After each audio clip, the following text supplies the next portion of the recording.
DJI Pocket 3 এই ক্যামেরাটা world wide এত ফেমাস, আমার মনে হয় যারা ক্যামেরা এনথুজিয়াস্টিক আছে, যারা ক্যামেরা পছন্দ করে, এই ক্যামেরাটা দেখে নাই বা ইউজ করে না এই ধরনের মানুষ খুব কম। তো আমাদের ক্যামেরা যখন আমরা পারচেস করতে যাই, বিশেষ করে ট্রাভেল টাইপ ক্যামেরা, যে ক্যামেরাটা নিয়ে আমরা একটু ঘুরতে যাব, বাট কিছু প্রফেশনাল কাজও যদি করা যায়, তখন আমরা অনেক কনফিউজ থাকি যে কোন ক্যামেরাটা নিলে ভালো হয়। ওয়ার্ল্ডে কিছু সময় পর পর একটা রেভলিউশন আসে।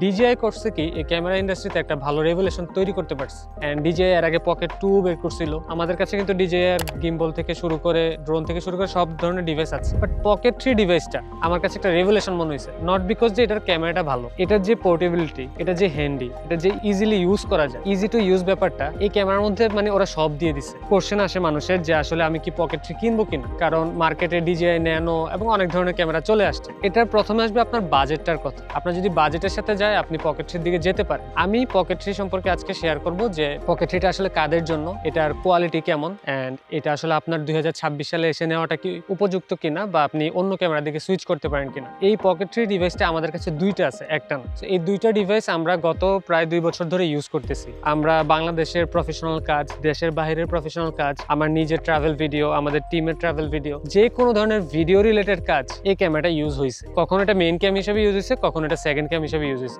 এইটা আসলে রিটার্ন অফ ইনভেস্টমেন্ট এত বেশি, এটা আমি আসলে বলে বোঝাতে পারবো না। এই ক্যামেরা দিয়ে আমরা যে টাকার কাজ করছি, এর থেকে মানে যে টাকা দিয়ে ক্যামেরা কিনছি, এর থেকে 4 গুণ বেশি টাকা আমরা এই ক্যামেরাটা ইউজ করে ইনকাম করতে পারছি। যদিও এই ক্যামেরাটা মানুষ কিন্তু শখের বসে বেশি কিনে। তো যারা এই ভিডিওটা দেখতেছে, আমি আশা করি তারা হয়তো চাচ্ছে এমন একটা ক্যামেরা যারা ট্রাভেলে নিয়ে ঘুরতে পারবে, পাশাপাশি অন্য কাজেও ইউজ করা যায়। এবার আসি এটা ইউজেস নিয়ে। এটা যে স্ক্রিনটা আমরা দেখতে পাচ্ছি, এটা কিন্তু রোটেট করা যায়। সো আপনি ল্যান্ডস্কেপে শুট করতে পারতেছেন, আবার রিলস সাইজেও রেকর্ড করতে পারতেছেন। এই যে ইউজটা, আমার ডিসপ্লেটা ইচ্ছা মতো রোটেট করতে পারতেছি। এটা দুনিয়ার আর কোনো ক্যামেরা আছে কিনা আমি জানি না, যার কারণে আপনার রিলস এর ভিডিও হলে আপনি নিতে পারতেছেন, ইউটিউবের লং ফর্ম কন্টেন্ট হলেও খুব ইজিলি রেকর্ড করতে পারতেছেন। দেন এখানে 3টা মাইক ইউজ করা হয়েছে। সো 3 ডাইমেনশনাল মাইক থাকাতে যেটা হয়েছে, আপনার আলাদা কোনো মাইক যদি ইউজ নাও করেন, আপনার খুব ভালো ধরনের অডিও ক্যাচ করতে পারবেন। দেন এখানে একটা 3 অ্যাক্সিস গিম্বল আছে। সো আপনি ভিডিও করার সময় হাত যত সেই কি করুক না কেন, DJI কিন্তু তার এই গিম্বল ইউজ করে স্টেবিলাইজেশনটাকে অনেক ভালো করে ফেলে। সো আপনাকে খুব বেশি প্যারা নিতে হবে না। এন্ড ব্যাটারি ব্যাকআপ, এটার ব্যাটারি ব্যাকআপ খুবই ভালো,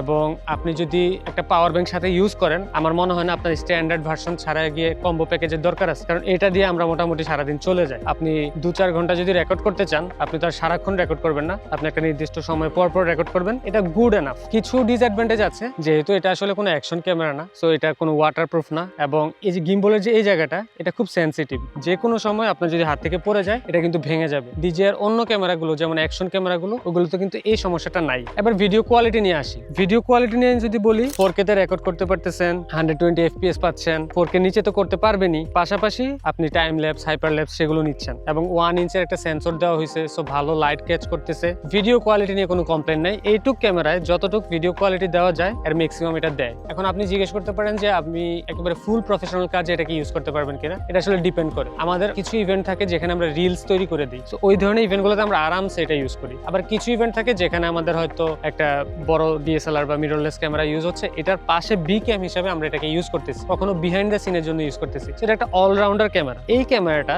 যদি আপনার থাকে, আপনি দুনিয়ার যেখানেই ঘুরতে যান, আপনি যেখানেই ট্রাভেল করেন, আপনি ছোটখাটো প্রফেশনাল কাজ করেন, আপনি ইউটিউব ভিডিও বানান, আপনি ব্লগিং করেন, এটা আসলে একটা অলরাউন্ডার সলিউশন।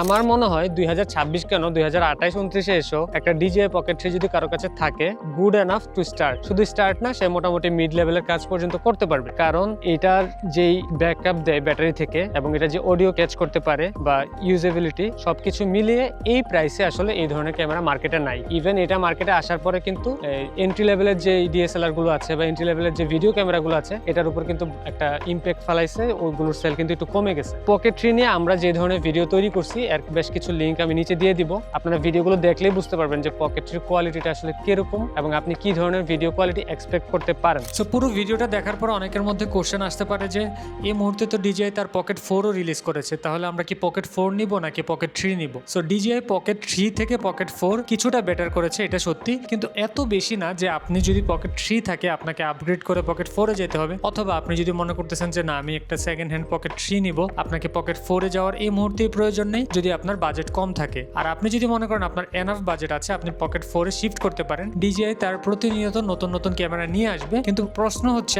আপনার এবং আমার যেই প্রয়োজনটা আছে এটা কি আমাদের এক্সিস্টিং ক্যামেরাটা সলভ করতে পারে কিনা। আমাদের ক্ষেত্রে দুইটা পকেট 3 আছে, আমাদের ইন হাউস কন্টেন্টে আমরা ইউজ করি এবং প্রফেশনাল কাজে আমরা ইউজ করে যাচ্ছি। আলহামদুলিল্লাহ বেশ ভালো কাজ করতেছে। এই মুহূর্তে আমরাও ফিল করতেছি না আমাদের পকেট 4 এ আপগ্রেড করা লাগবে, আনলেস এমন কোনো সিচুয়েশন ফিউচারে তৈরি হয় যে পকেট 4 অবশ্যই দরকার, তখন কি আমরা আপগ্রেড করব। সো আমি আপনাদেরকে নিশ্চিন্তে বলতে পারি আপনার যদি পকেট 3 থাকে it's good enough for next 2 years at least. And যদি না থাকে আপনি পকেট 4 দিয়ে শুরু করতে পারেন, কিন্তু পকেট 3 যদি আপনার টার্গেটে থাকে, বাজেট কম থাকে, এটা খুব ভালো একটা স্টার্টিং পয়েন্ট। অন্য কোনো ভিডিওতে অন্য কোনো ক্যামেরা নিয়ে কথা হবে, সে পর্যন্ত ভালো থাকুন। আল্লাহ হাফিজ।